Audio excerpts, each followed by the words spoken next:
What's going on, everyone? My name's Dylan, this is Dylan Tech, and today we're talking about the Switchbot Hub 2. Special thanks to Switchbot for sending me this hub for review. The Switchbot Hub is available now on both Amazon and the Switchbot website, and they were kind enough to provide a 15% discount if you use the code in the description. This brand new hub from Switchbot finally brings Matter to some of Switchbot's most popular Bluetooth devices, making them available natively in HomeKit. Man, that feels nice to say.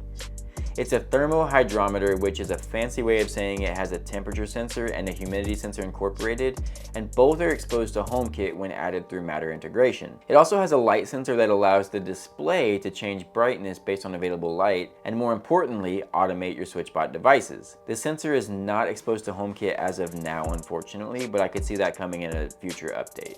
So digging into the box, we have the hub itself, a special USB-C to USB-A cable that has the temperature sensor on the cable itself. We have a USB-A power brick, which is nice to see in a world of brickless packages. We have the instructions, of course, and we have two 3M stickers for mounting the device and temperature sensor on the wall if you'd prefer. Now, as for the temperature sensor on the cable, Switchbot has made this decision in order to keep the sensor away from the heat that may be generated by the hub and make it more accurate. Now, I find if you have it close to a wall, it could trap heat in that area, making it actually appear warmer than it actually is. As we've seen though with HomePod temperature sensors, internal sensors do seem to be warmer from the device's other functions, so I completely see what they're going for here. Setting this thing up really is simple. Plug it in, open the Switchbot app, add a new device, select the Hub 2 from the list, and you're off. Once it's up and running, you can view the temperature and humidity at a quick glance on the sleek matte white display. Taking the functionality a bit further, Switchbot also incorporated two scene keys on the display, making it useful as much more than just a simple display and hub. These keys can be set up to control a number of Switchbot devices through the Switchbot app.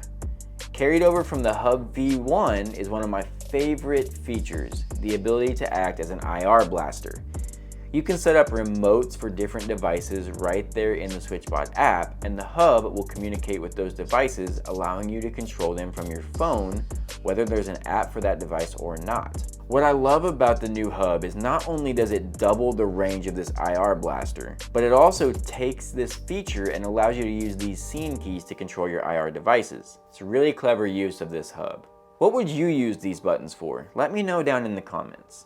Now, as for the Matter functionality, it's really easy to set up and add devices. If you go into the hub settings, here in the fourth card, you see Matter configuration. Once you click that, you get a Matter code. You will need to scan this code from your platform of choice, in my case, HomeKit. So I chose to save the picture, favorited it in my Photos album, and opened it up on my Apple Watch, which is synced to my Favorites album. Then I opened HomeKit, tapped Add Device, and scanned the Matter code on my watch.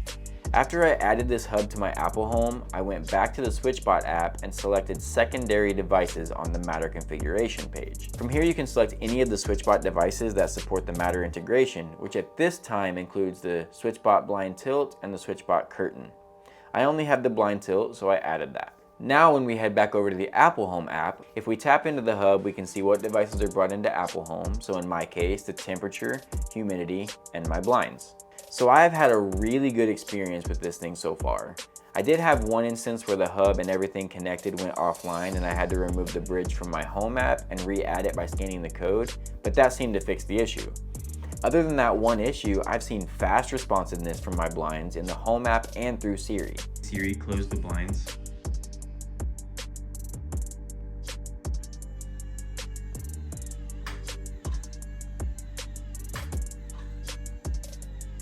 So here's what I like about the Switchbot Hub 2.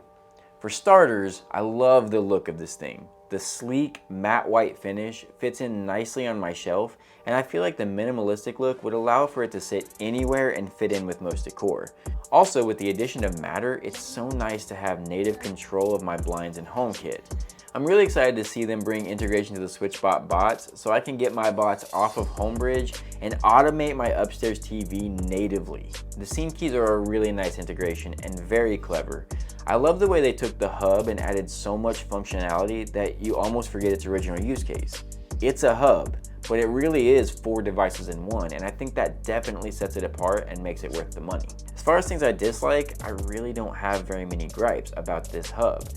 I do wish the light sensor was exposed to HomeKit. It would be nice to have that for automations with other HomeKit devices like my lights, but I could see that coming in a future update, so I'm not really that worried about it. Matter does still have some way to go, and unfortunately it's been a rough go for most companies, but the issues that brings aren't on Switchbot, so I can't fault them for that. Overall, I just hope to see more integration for their devices brought fairly soon. It would be really nice, and I think it would really help set them apart as they have some of the most unique devices in the market.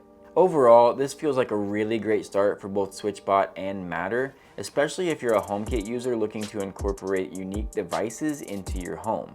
Again, you can grab one for yourself at the links down in the description, and make sure to grab that discount code for 15% off until May 10th.